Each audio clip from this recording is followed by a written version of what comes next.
안녕하세요. 저는 30대의 돌싱녀가 된 여자입니다. 저는 극성인 시모와 돈 무서운 줄 모르는 남편에게 질려버려 이혼을 선택하게 되었는데요.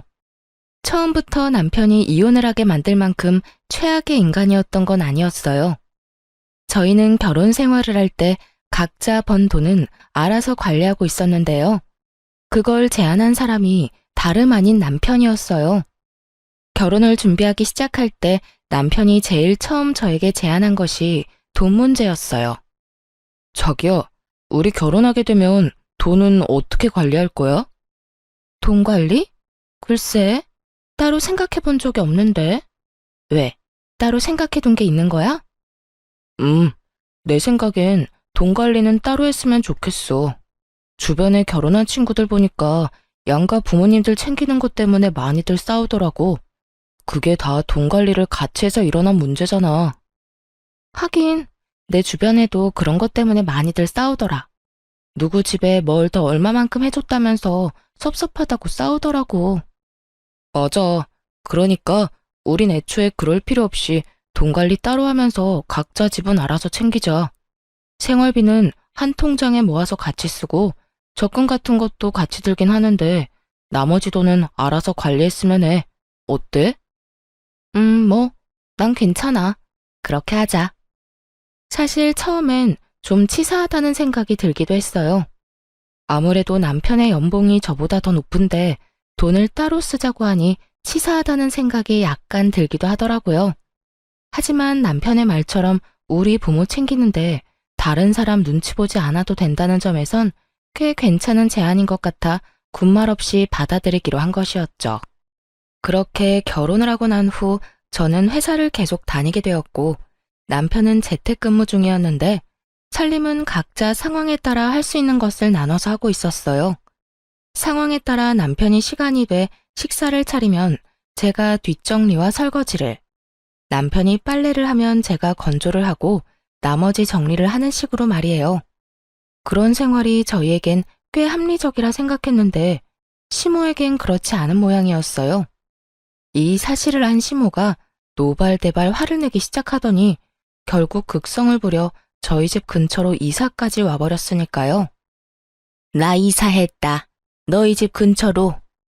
네? 이사요? 언제 이사까지 하셨어요? 지난주에 했어. 마침 근처에 괜찮은 집이 있길래 그냥 급하게 해버렸지. 정리도 다 했으니 와서 뭐 할 필요도 없다. 그런데 내가 우리 아들하고 통화하다 들었는데 우리 아들도 살림 살고 있다는 게 사실이니? 네, 아무래도 저도 회사에 다니니 저 혼자 다 하긴 무리여서요. 그래서 각자 할 수 있는 만큼 나눠서 하고 있어요. 요즘은 맞벌이 해야 먹고 산다고 하니 내가 네가 일하러 다니는 것까진 별말 안 한다마는 아무리 그래도 그렇지 어떻게 남편한테 집안일을 시킬 수가 있어? 우리 아들도 집에서 얼마나 힘들게 일하는데 내가 진짜 우리 아들 청소기 밀고 밥해야 한다는 소리 듣고 얼마나 놀랐으면 그 길로 20년 살던 집을 팔고 이사를 했겠어? 아니 어머님, 그런데 살림이랑 이사랑 무슨 상관이 있을까요? 몰라서 묻니? 내가 가까이 살아야 왔다 갔다 하면서 우리 아들 대신 살림 살아줄 거 아니니? 괜히 기대할까봐 하는 말인데 네 몫은 네가 하거라. 난 딱 우리 아들 몫만 해줄 거야. 이 말을 듣는데 상황이 너무 어이가 없어 말문이 다 막히더라고요. 그 와중에 제 몫은 알아서 하라는 말도 황당하긴 매한가지였고요. 그날 이후 시모는 저희 집으로 가며 살림을 살기 시작했고 그와 동시에 저에게 향하는 잔소리도 시작되었죠. 예, 너는 집에서 음식은 어떻게 해먹니? 냉장고가 왜 이렇게 텅텅 비어 있어? 필요한 거 있으면 그때그때 장을 봐와서 해먹으니까 냉장고가 그득할 일이 잘 없죠. 아무리 그래도 이게 뭐니 이게. 냉장고가 든든해야 마음이 편한 법인데. 이건 뭐 냉장고 문 열 때마다 내가 한숨만 나온다. 먹지도 않을 재료 냉장고에 쟁여놓으면 뭐해요. 큰 마트가 멀리 있는 것도 아니고. 조금만 걸으면 아파트 정문에 있는걸요. 그리고 요즘엔 식재료 배달도 다 돼서 저희는 불편한 점이 전혀 없어요. 너희는 그럴지 몰라도 난 불편하니 이번 쉬는 날엔 장부터 봐서 다 채워놓거라. 생선도 사다가 올려두고 고기도 부위별로 사다 놓고 채소도 마찬가지야. 여러 가지 다 쟁여놔야 그때그때 손 가는 대로 꺼내서 먹을 거 아니야. 이쯤 되니 고마운 마음은커녕 마음이 불편해 오더라고요. 다 해먹지도 않을 식재료를 사서 채워 넣으라는 강요부터 해서 집안에서 머리카락이 떨어질 수도 있는 건데 제 머리카락이 바닥에 떨어져 있는 날이면 불같이 화를 내며 전화가 오니 정말 일이 손에 잡히지 않는 지경이었어요. 저는 결국 남편에게 불편하다고 말을 꺼내게 되었고 이런 저의 마음을 이해해 줄 거라 생각했던 제 예상과는 달리 남편은 조금 뿌르퉁한 반응을 보이더군요. 여보, 나 사실 어머님 이렇게 오셔서 집안일 해주는 거 불편해. 뭐? 왜? 혹시 당신 집안일을 해주지 않아서 그러는 거야? 우리 엄마가 딱 내 일만 해주고 가서 섭섭해서 그러는 거지? 내 일은 내가 하면 되는 건데 그런 거로 뭐가 섭섭해. 그런 게 아니라 어머님이 오시는 날마다 나한테 계속 오라고 한단 말이야. 퇴근하고 와서 어머님 잔소리 듣는 것도 힘든데 그보다 더 힘든 건 일하는데 전화로 잔소리 하시는 거야. 그런 날엔 일도 손에 안 잡히고 마음도 너무 불편하다고. 그러니까 당신이 말 좀 잘해봐. 앞으로는 안 오셨으면 한다고 말이야. 아무리 그래도 나 도와준다고 이사까지 했는데 어떻게 오지 말라고 해. 그러지 말고 당신이 좀 참아. 좋게 좋게 생각해달란 말이야. 나 사실 집안일하는 거 힘들었어.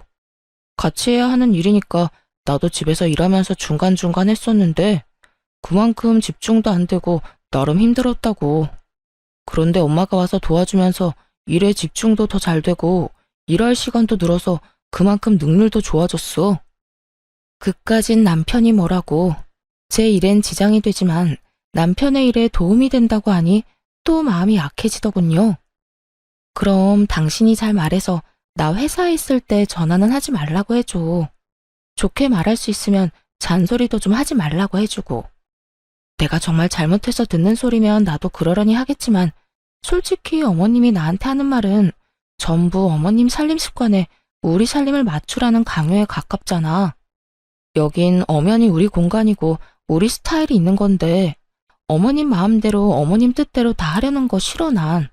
그 정도는 해줄 수 있지? 그래, 알겠어. 내가 그 정도는 엄마한테 잘 이야기해 볼게. 그러니까 당신도 조금만 참아줘.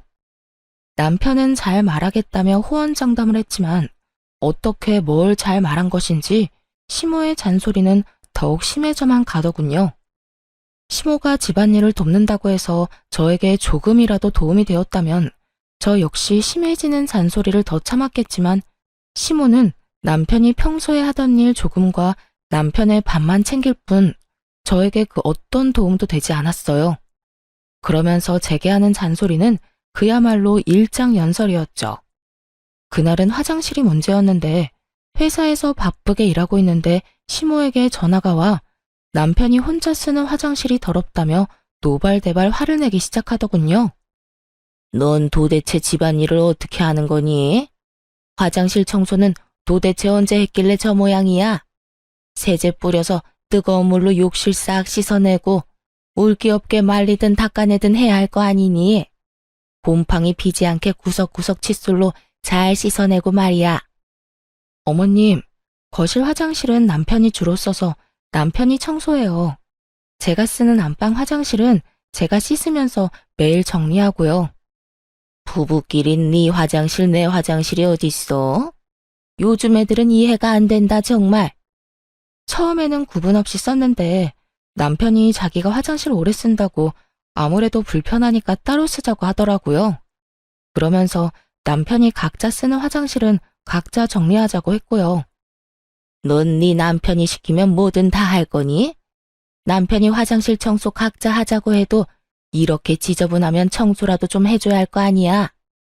남편이 저는 거실 화장실엔 발길도 못하게 하는데 제가 더러운지 깨끗한지 어떻게 알겠어요? 그리고 저도 일하랴 집안일하랴 여러모로 힘들다고 말씀드렸잖아요. 거기에다 요즘은 틈만 나면 어머님이 이렇게 전화하셔서 뭐라고 하시는 바람에 일에 지장도 있다고요. 그러니까 제발 이런 문제로 일하는 시간에 전화하지 말아주세요. 부탁 좀 드릴게요. 저는 그대로 전화를 끊어버렸고 일하는 내내 정말 화가 가라앉지 않더라고요. 그까지 화장실 청소 좀 해주는 거 어렵지 않습니다. 그런데 시모에게 말했던 대로 거실 화장실엔 아예 발길도 못하게 하는데 제가 그 청결 상태를 어떻게 알고 청소를 해주나요? 그리고 남편 대신 일해준다고 저희 집에 들락날락 하는 사람이 왜 화장실 청소는 저에게 시켜대는 걸까요? 제가 무슨 화장실 청소나 하려고 결혼한 것도 아니고 정말 화가 쉽사리 가라앉지 않더라고요. 전 기분이 상할 대로 상해버린 채로 퇴근을 하게 되었고 집으로 들어서자마자 남편에게 이렇게 말했어요. 당신 화장실 청소 좀 해. 화장실? 웬 화장실? 지금 바빠서 그러는데 바쁜 것만 끝내놓고 할게.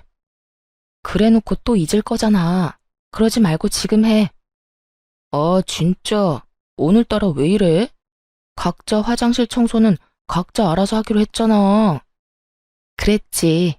그랬는데 어머님이 나한테 오늘 또 전화 왔더라. 당신 화장실이 그렇게나 더러운데 왜 청소 안 해주냐고.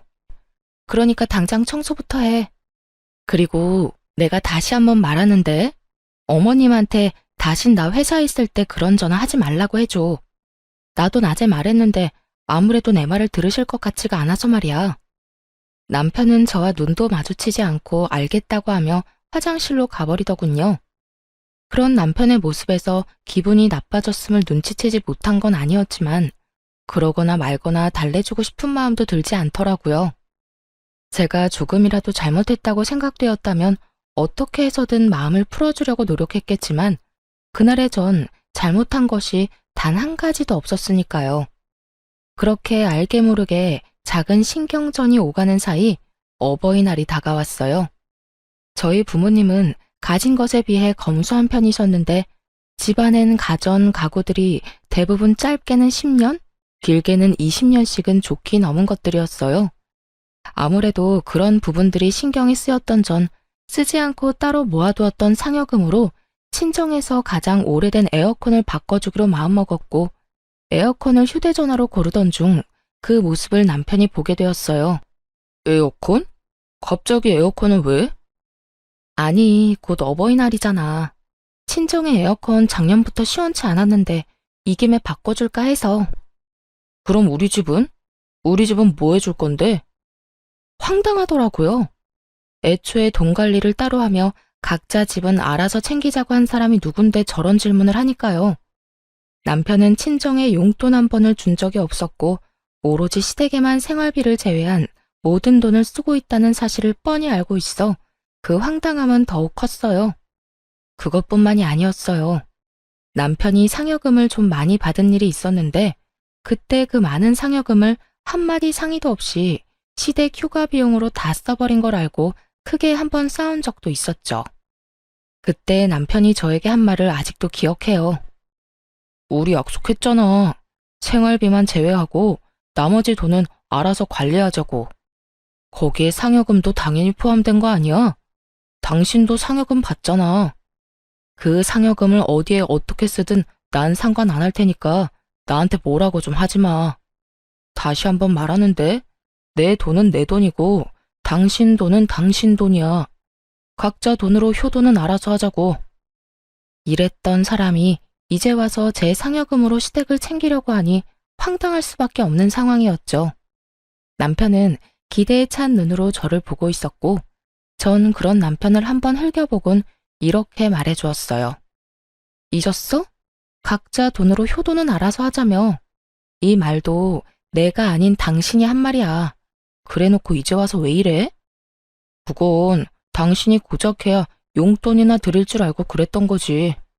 이렇게 비싼 가전 사주는 줄 알았다면 애초에 그런 말을 했겠어. 그러지 말고 우리 집에도 에어컨 좀 사드리자. 우리 집 에어컨도 오래돼서 시원한 바람도 제대로 안 나온단 말이야. 아니면 에어컨 비용만큼 용돈을 드리든지. 그렇게 주고 싶으면 당신 돈으로 줘. 그 많은 상여금으로 어머님, 아버님 여행 보내드릴 때는 나보고 그렇게 뭐라고 하더니 이제 와서 이러고 싶어?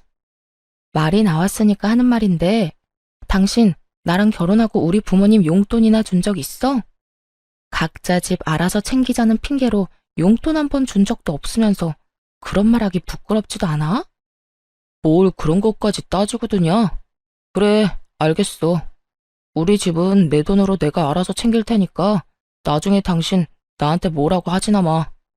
왜 이렇게 비싼 거 해줬냐고 따지고 들지나 말라고. 다 알겠으니까 나한테 피해나 주지 마. 나한테 아무 피해 안 주면 내가 왜 뭐라고 하겠어? 그래? 알겠어. 어디 두고 보자.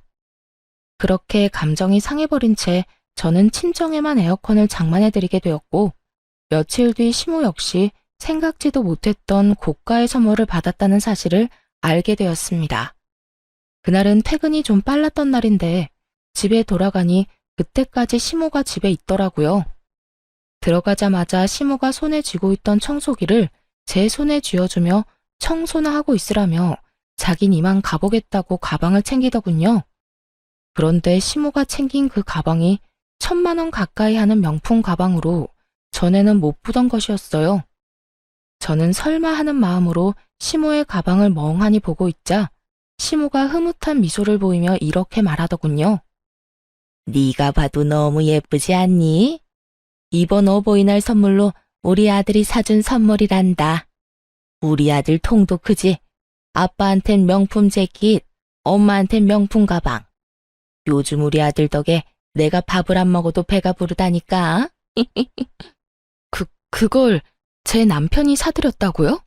아버님 재킷까지요? 그래. 내 아들이 이번 어버이날 선물로 사줬다니까. 친구들도 그런 효자가 또 없다면서 부러워들 하는데 내가 아주 어깨가 하늘에 닿을 정도라니까. 하여튼 너도 왔으니 나는 이만 가마. 청소기나 좀 돌리려무나. 시모가 돌아가고 난 후 아무리 생각해봐도 남편에게 그런 큰 돈이 나올 곳이 없더라고요. 그래서 전 돈의 출처에 대해 물어보기 시작했어요. 도대체 돈이 어디서 나서 저렇게 큰 선물을 사드린 거야? 당신 상여금 받는 지도 얼마 안 됐고 보너스 나올 때도 아니잖아. 어디서 나오긴. 우리 아기 낳으면 쓰려고 모으던 적금 깼지. 아무렇지도 않게 당연하다는 듯 남편 명의로 했던 함께 모은 적금을 해지했다고 하는데 정말 기가 막히더라고요. 그것도 저희의 2세를 위해 준비했던 적금을 말이죠. 당신 제정신이야? 지금 적금 깼다는 말이 그렇게 아무렇지 않게 나와? 그건 우리 공동돈인데 그걸 왜 당신 마음대로 손을 대? 그러면 어떻게 해? 필요한 거 뭐 있냐고 여쭤보니 옷이랑 가방이 필요하다는데 그저 그런 걸 사줄 수는 없잖아. 그렇다고 우리 아기를 위해 준비한 돈에 손을 대는 건 아니지. 당신이 무슨 자격으로 그것도 상의 한마디도 없이. 내가 왜 자격이 없어? 거기엔 엄연히 내 돈도 절반 들어가 있다고. 당신 돈은 몇백 쓰지도 않았으니까 걱정하지 마. 다 돌려줄 테니까. 진짜 저번부터 당신 진짜 치사한 거 알아? 그거 얼마나 한다고 이 난리인지 모르겠네. 내가 이상한 데 쓴다고 그런 것도 아니고. 부모님께 좋은 선물 좀 사드리겠다고 그런 건데 이게 그렇게까지 화낼 일이야? 남편은 오히려 저에게 더 큰 화를 내고 있었고 그런 남편의 모습에 참을 수 없어 소리를 질러버렸어요. 부모님께 좋은 선물 사드리는 거 좋지. 그런데 그것도 형편껏 능력 되는 선에서 해드려야 하는 거 아니야? 돈도 없으면서 부부 적금을 깨면서까지 선물 사드리는 건 아니지. 그것도 없으면 죽고 못 사는 것도 아니고 옷이랑 가방 사드리려고 아기 적금을 깼다는데 내가 화가 안 나게 생겼어? 그래서 돌려준다잖아.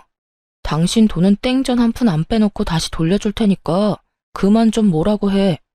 적금도 앞으로는 각자 알아서 들기로 하자. 아기 적금도 아기 생기면 들기 시작하든지 하고. 하여튼 그런 걸로 하고 더는 나한테 뭐라고 하지 마. 그래, 내 돈은 한 푼도 빼놓지 말고 그대로 다 돌려주고 당신이 쓰고 남은 돈은 지금 당장 입금해. 그리고 앞으로 더 확실히 당신 돈은 당신 돈, 내 돈은 내 돈으로 딱 선 지켜서 지내보자고. 그래, 나도 바라던 바야. 남편은 끝까지 큰 소리를 쳤고 쓰고 남은 돈을 입금을 해주었지만 남편이 쓴 돈은 결국 돌려주지 않더라고요. 그 후 돈도 돈이지만 남편에 대한 믿음 자체가 사라지고 있었어요. 이토록 대책 없이 시댁만을 챙기는 사람인 줄은 몰랐는데 남편의 이런 모습을 보니 모르긴 몰라도 이제부터가 시작이란 생각을 지울 수가 없더라고요. 그렇게 생각지도 못한 남편의 모습에 고민이 깊어지는 사이 이젠 시모까지 나서서 저를 괴롭히기 시작하더군요.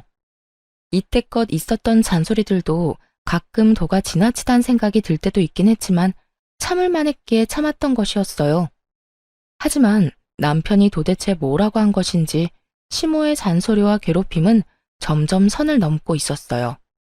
그날은 퇴근을 한 후 집으로 돌아갔더니 시모가 씩씩거리며 저를 기다리고 있더라고요. 무슨 일로 저렇게까지 화가 났나 하는 마음에 시모의 눈치를 살피며 집으로 들어서니 시모가 득달같이 화를 내며 따지고 들더군요. 여자가 돈 좀 번다고 집에서 큰 소리 치는 거 아니다. 너만 돈 버니? 우리 아들도 돈 벌어. 아니, 갑자기 그게 무슨 말씀이세요? 제가 무슨 큰 소리를 쳐요. 네가 큰 소리 쳤다며. 우리 아들이 너희가 모은 돈으로 우리 선물 좀 사줬다고 노발대발 목에 핏대까지 세워대며 화냈다는 말 다 들었어. 네가 기를 그렇게나 죽여대는데 우리 아들이 어디 바깥 일이나 제대로 하겠니? 어디 하늘 같은 남편을 그깟 돈 때문에 쥐잡듯이 잡아? 혹시나 우리 아들 일 잘못되면 다 네 탓이다. 알겠니? 며칠간 전화가 심하다 싶을 만큼 온다 싶었더니 그 이유가 따로 있었더라고요. 대책만 없는 줄 알았던 남편은 입까지 싼 놈이었고 그새 시모에게 저희가 싸운 이야기를 다 전했던 것이었죠. 웬만하면 모든 상황을 좋게 넘기고 싶어 심하게 대하고 싶지 않았는데 도저히 더는 참으면 안 되겠다 싶더라고요. 그래서 전 시모와 함께 언성을 높이며 하고 싶었던 말을 다 쏟아냈어요. 그러면 제가 참고만 있었어야 했나요? 다른 것도 아닌 저희가 이세가 생기면 저희 아기를 위해 쓸 돈이었어요. 그때 돼서 돈이 없어서 애한테 아끼면서 살고 싶지 않아서 쪼개고 쪼개서 같이 모은 돈이라고요, 그 돈이. 근데 그걸 어머님, 아버님 선물 사줬다고 하는데 제가 가만히 있어야 해요? 가만히 있어야지. 우리 아들이 허튼 데 쓴 것도 아니고 다 우리한테 효도하느라 쓴 돈인데 그걸 가지고 왜 뭐라고 하니? 말이야 바른 말이라고. 생기지도 않은 애보다 낳아준 부모가 먼저 아니야? 부모 좋죠. 그런데 효자 노릇도 그 정도가 있지. 당장 형편도 안 되는데 그런 큰 선물을 했다고 하니 제가 화가 안 나겠어요? 심지어 가방이나 옷이 없다고 죽는 것도 아니고 그저 사치품일 뿐이잖아요. 그러는 네 친정은 에어컨 없으면 죽는다니? 너도 네 친정에 에어컨 해줬다며? 넌 에어컨 살 때 우리 아들한테 물어는 봤니? 시모는 이때다 싶었는지 제가 친정에 사들인 에어컨을 걸고 넘어지더군요.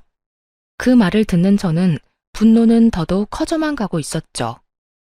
어머님, 무언가 크게 잘못 알고 있으신가 본데 그 에어컨은 제가 번 제 돈으로 샀어요. 그 에어컨에 남편 돈은 10원짜리 한 푼도 안 들어갔다고요. 그런데 가방이랑 옷은 아니잖아요. 제 돈도 들어갔을 뿐더러 저한테 한마디 상의도 하지 않았다고요. 애초에 자기 부모 자기가 챙기자고 한 사람도 남편인데 저한테 상의도 하지 않고 그 큰 선물을 같이 든 적금까지 깨면서 샀을 땐 그 정도 잔소리는 먹을 각오하고 샀어야 하는 거 아닌가요? 뭐? 아무리 각자 집은 각자 챙기기로 했어도 네가 이제 우리 집에 시집을 왔으면 우리가 네 부모와 마찬가지인데 네가 시집 와서 우리한테 뭐 해준 게 있니? 기껏해야 명절이나 생일 때 용돈 몇 푼 준 거 말고 큰 선물 준 적도 없잖아. 그냥 우리 아들이 산 선물에 네 성의도 조금 보탰다고 생각하면 너도 나도 좋을 텐데 그걸 트집 잡아서 우리 아들 기나 죽이고 시어미한테 눈 똑바로 뜨고 대들기나 하고. 어머님, 말씀 잘하셨네요. 저는 명절 생신 때 용돈이라도 챙겨드렸죠. 어머님 아들은 저희 부모님한테 이날이 때껏 1,000원짜리 한 장 준 적이 없어요. 그런데 왜 저만 시댁을 챙겨야 하나요? 어머님 같으면 시댁 챙길 마음이 들겠어요? 제 이야기를 들은 시모는 놀란 눈치더군요. 그랬겠죠. 자기 아들이 이날 이때껏 장인어른 장모님께 땡전 한 푼 준 적이 없다는 걸 꿈에도 몰랐을 테니까요. 거기에다 파렴치한 남편과는 달리 저는 예의상 명절이나 생신 때는 용돈이라도 조금씩 챙겨드렸으니 더 할 말이 없는 상황이었죠. 시모는 말없이 남편을 재빠르게 노려보았고 남편은 시모의 눈치를 살피다 그 눈빛을 외면해버리더군요. 그렇게 시모의 일방적인 눈치 싸움이 끝나고 시모는 선물 사건에 대해선 더는 받아칠 말이 없는지 말대꾸하는 제 태도가 건방지다며 트집을 잡기 시작했어요. 네 지금 나한테 하는 이 태도만 봐도 지금껏 내 아들을 얼마나 어떻게 잡아댄 건지 잘 알겠다. 시어미한테도 말 한마디 지는 법이 없이 제 할 말을 다 하는데 남편한텐 더하면 더했지 못했을 리는 없었겠지. 네 친정에서 그렇게 가르치든 시어미한테 말대꾸나 하고 남편 기나 죽이라고 가르쳤냔 말이야. 시모는 결국 친정까지 들먹이기 시작했고 전 참을 수 없는 분노를 느끼며 더는 대화할 가치가 없다고 생각했어요. 어머님, 아무리 그래도 친정 이야기까지 꺼내는 건 아니죠. 그런 말 하려거든 당장 나가주세요. 저는 그런 말까지 들으면서 어머님이랑 대화하고 싶지 않아요. 뭐야? 너 지금 날 내쫓고 있는 거니? 네, 내쫓고 있는 거 맞아요. 아무리 어머님이라도 제 친정을 그런 식으로 말하는 건 듣고 싶지 않으니까요.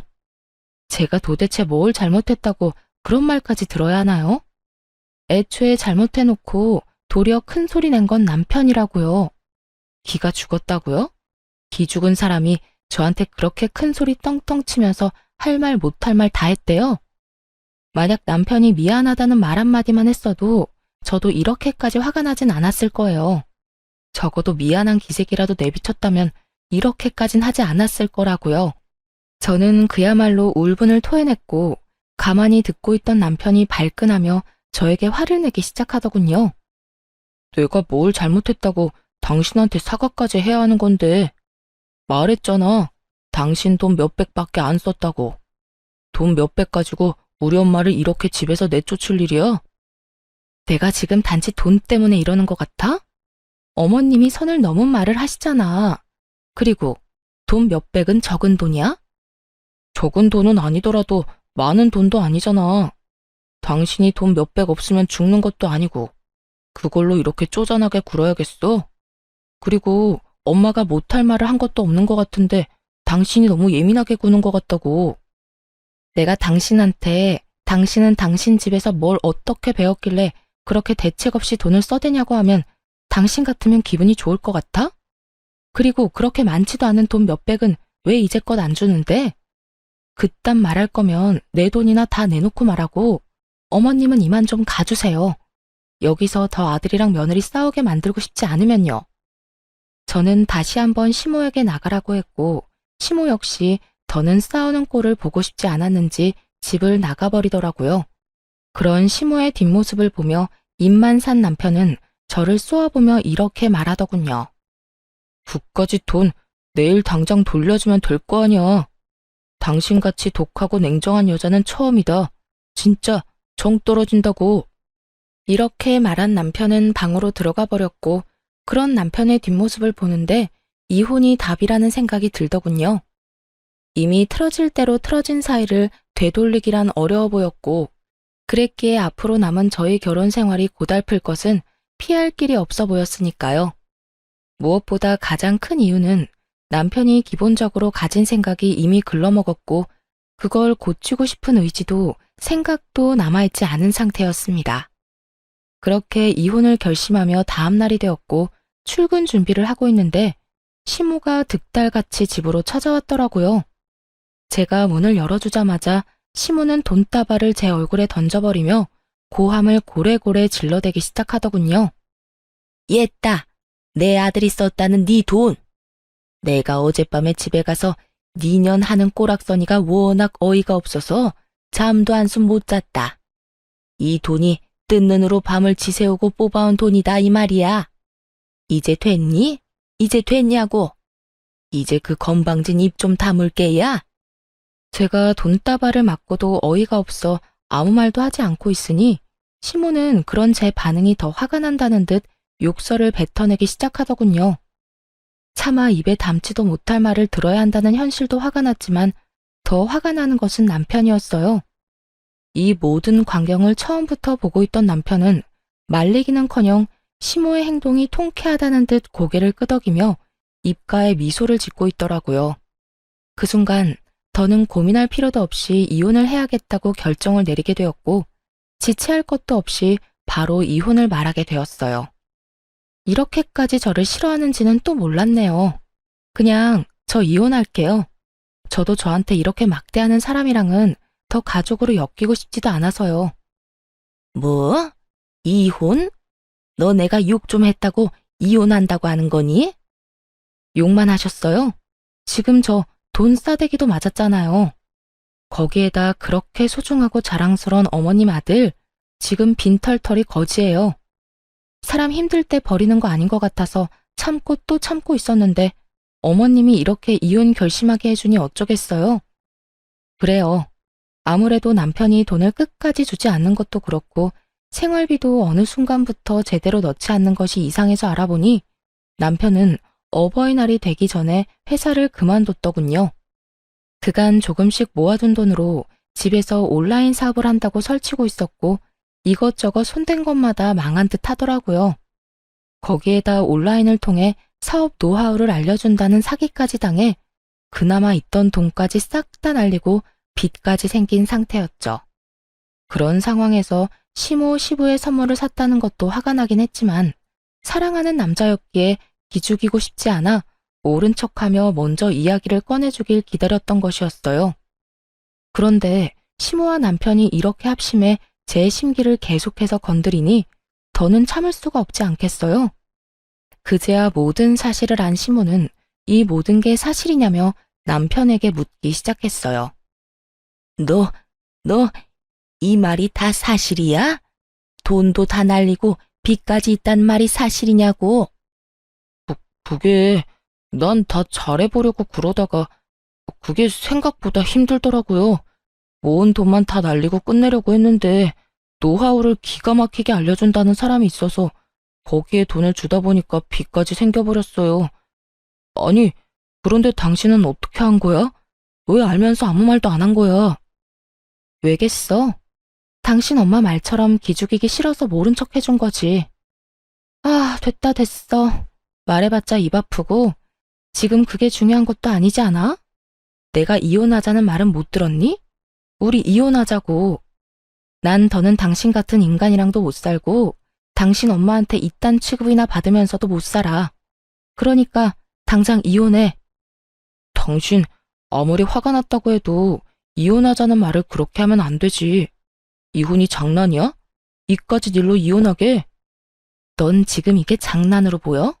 난 지금 그 어느 순간보다 진심이야. 이혼해 우리. 남편은 여전히 제 말을 어깃장쯤으로 여기고 있는 반면에 시모는 제 말이 진심이란 걸 알아채는지 그제야 저를 달래려고 애쓰더라고요. 예, 이런 일로 이혼은 무슨 이혼이니? 내가 돈 던진 건 사과하마. 나도 오죽했으면 이 아침부터 찾아와서 그런 짓을 했겠니? 어제는 네가 나한테 너무 심하게 말대꾸를 하지 않았니? 그렇다 보니 내가 너무 흥분한 상태에서 잠도 못 자다 보니 정신이 잠시 어떻게 됐었나 보구나. 그러니 네가 넓은 마음으로 이해 좀 하려무나. 이제 와서요? 돈 던지고 화내고 욕하고 할 건 다 해놓고 이제 와서 사과요? 사과로 모든 문제가 다 해결될 것 같으면 경찰은 왜 있는 걸까요? 무심코 던진 돌에 개구리는 맞아 죽는 법이에요. 저는 이미 어머님의 말에 상처받았고 그건 그 어떤 말로도 말끔히 씻길 것 같진 않네요. 아가, 그러지 말고 이 늙은 시어미가 잠시 노망이 났었다고 생각하고 너그럽게 이해해주면 안 되겠니? 이렇듯 시모는 어떻게 해서든 저를 달래보려고 애쓰는데 남편은 그런 시모의 앞을 막아서서 저에게 득달같이 화를 내기 시작하더라고요. 됐어. 엄마가 뭘 잘못했다고 그렇게까지 해?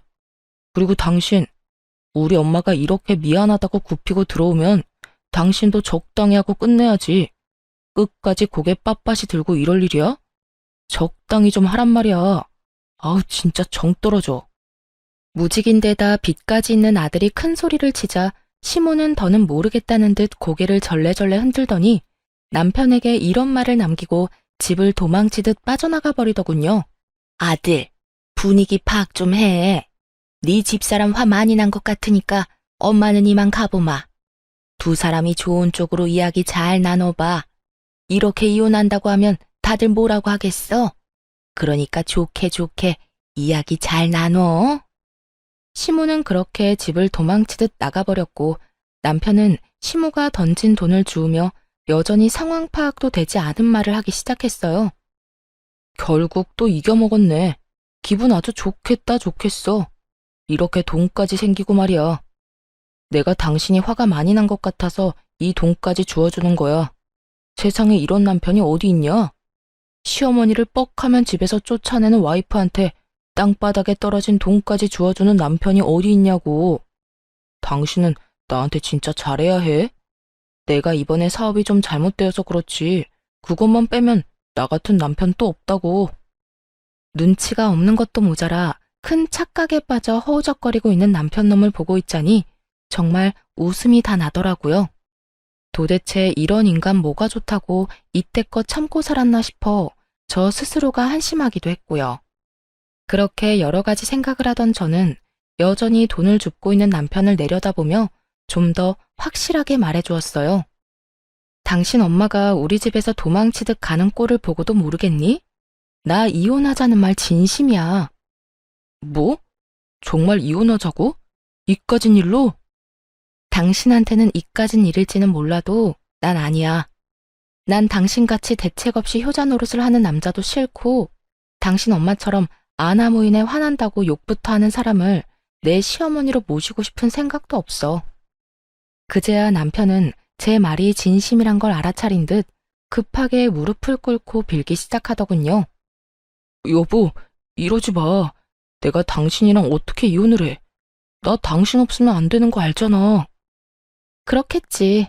빚은 생겼는데 회사도 그만뒀고 모아둔 돈은 전부 당신 집에 효자 노릇을 한다고 다 써버렸을 테고. 당장 돈 한 푼 없는데 나랑 이혼하면 완전 큰일이겠지. 그런데 어떡하지?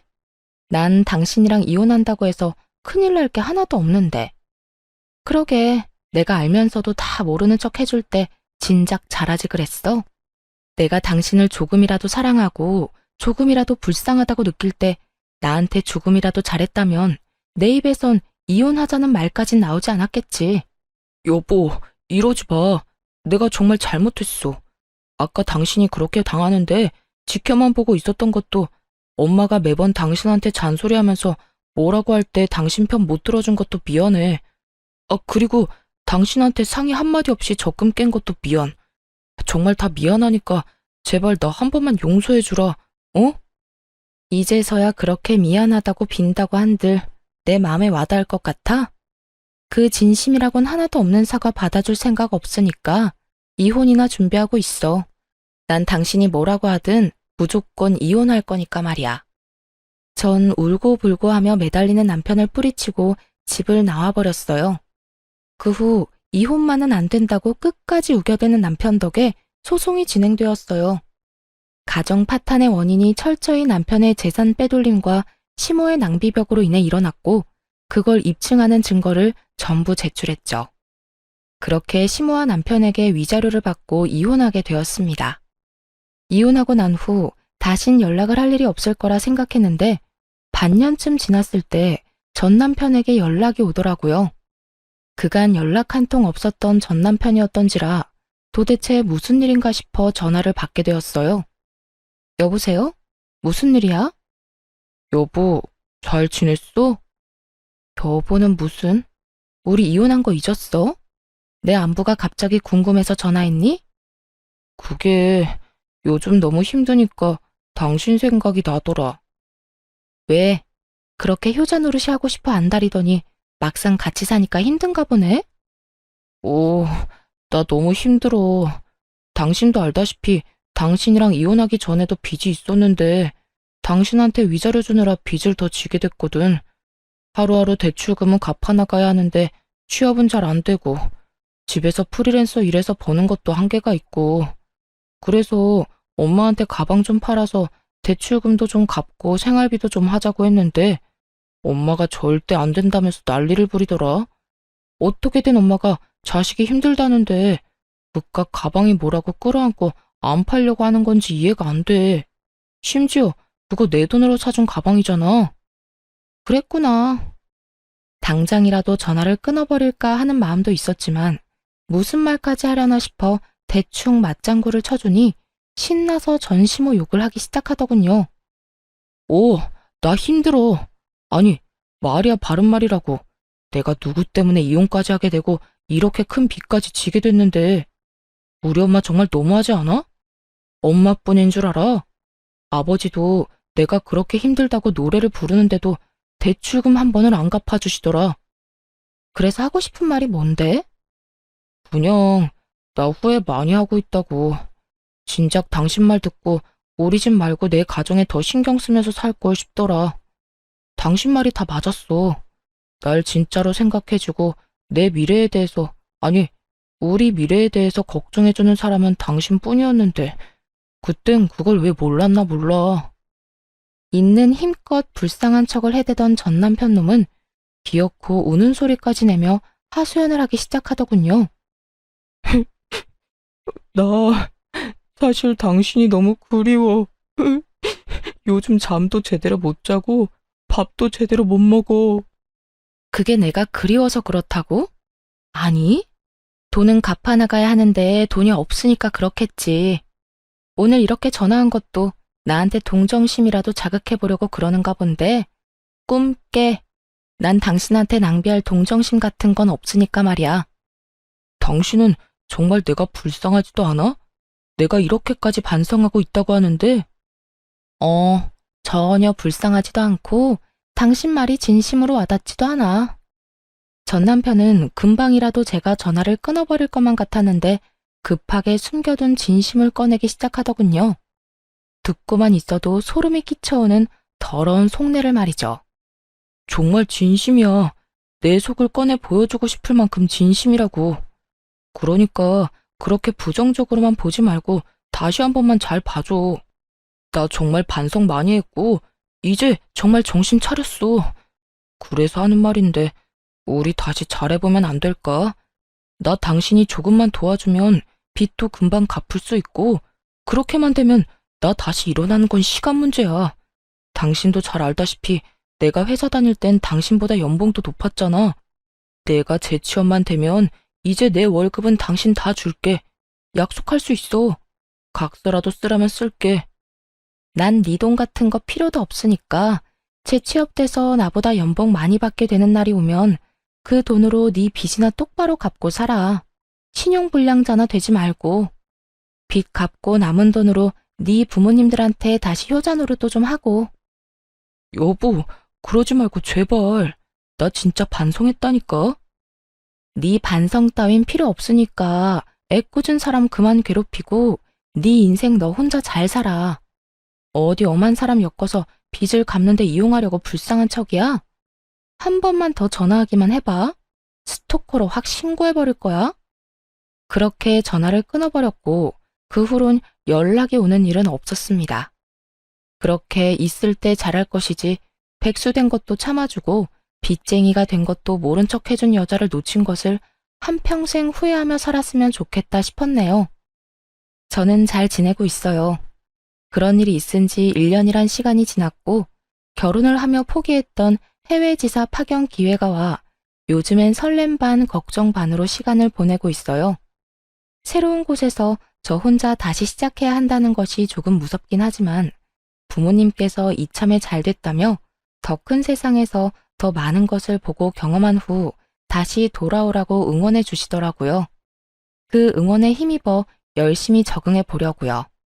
이참에 새로운 곳에서 새로운 출발을 해보는 것도 저에게 좋은 터닝 포인트가 되겠지 하는 생각만 하고 있는 중이랍니다. 이렇게 이혼을 해도 제 인생엔 아무런 문제 없이 더 좋은 기회들이 생겨나는데 그땐 왜 그렇게 참고 살았나 모르겠어요. 지금 생각하면 참 바보 같은 생각인데, 이혼을 할 때까지만 해도 이대로 내 인생이 모두 무너져 버리면 어쩌나 하는 걱정이 크더라고요.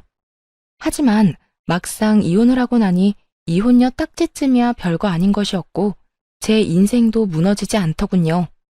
물론 쉽게 내릴 결정은 절대로 아니지만, 그렇다고 해서 이혼이 무서워 그 모진 냉대와 욕설, 그리고 무능력하면서도 효자 노릇만 하는 남편을 참고 살 것은 아니었단 생각이 강하게 드는 요즘이네요.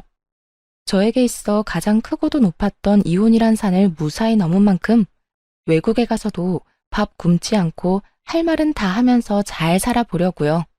저 잘 해낼 수 있겠죠? 이로써 저의 사연도 끝이 났네요. 긴 이야기였는데도 불구하고 끝까지 함께 해주신 모든 분 감사합니다. 좋은 하루 되세요.